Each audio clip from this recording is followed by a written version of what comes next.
Yorkshire time. Only one barrow in the Yorkshire offering in this group, and a pair of gilts, litter mates. Really strong litter here in the 36s. Be 10th of January hogs. Decided to wait to sell these, but sired by the Knockout boar. Knockout's the Kilmer boar that had a tremendous summer last year. Knockout would be a litter mate to Fight Club, and then the awesome gilts there from 2 years ago that the Grand Gilt overall at National Junior Show, the Heggie gilt, as well as the Rotoball gilt. They've done a good job. Goes back to that Leap sow of Kilmer's that's done so well. Knockout was a no-brainer to breed this particular sow. This gilt's this litter's mother came from George Watson. She'd be a heartthrob Southern Justice. We had a barrow that we showed this winter that Brantley showed, a very successful barrow there in the winter circuit in Ohio. Was grand overall twice and reserve grand once, and cracked the top 5 a couple times at the Richmond Jackpot the first time we brought him out. But a very, very good barrow. This sow's a young gilt that's done a good job. Or a young sow that's done a great job for us there from Watson's firm, and it made sense in terms of mating her to Knockout, and darn sure glad we did. So the barrow we're going to offer, the only barrow in the sale, 36-3. This barrow here is one that's he's built for the long haul, I think. Power, dimension, and bone is awesome. He's a big-centered kind of a hog, right kind of proportions. Pastern set's incredibly good. Hip and hind legs square, correct. Shape and muscle, and still one that's got a great center body working in him.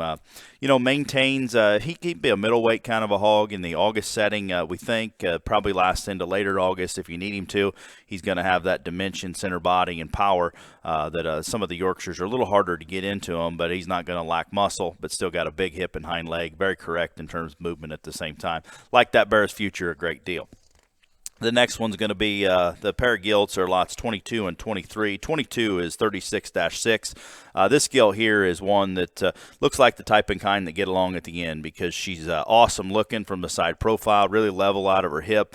Front feet are incredibly good. She's got a big, flexible hind leg. It's still immature in her type and kind, but square underneath. And those are the gilts that make the best ones at the end in terms of being high-headed, level built, and correct. Have the extras in terms of look and design, but then you pack the muscle on. Once she will put all that on, I think that gilt's got a very good future, and I think one that's going to feed tremendously well.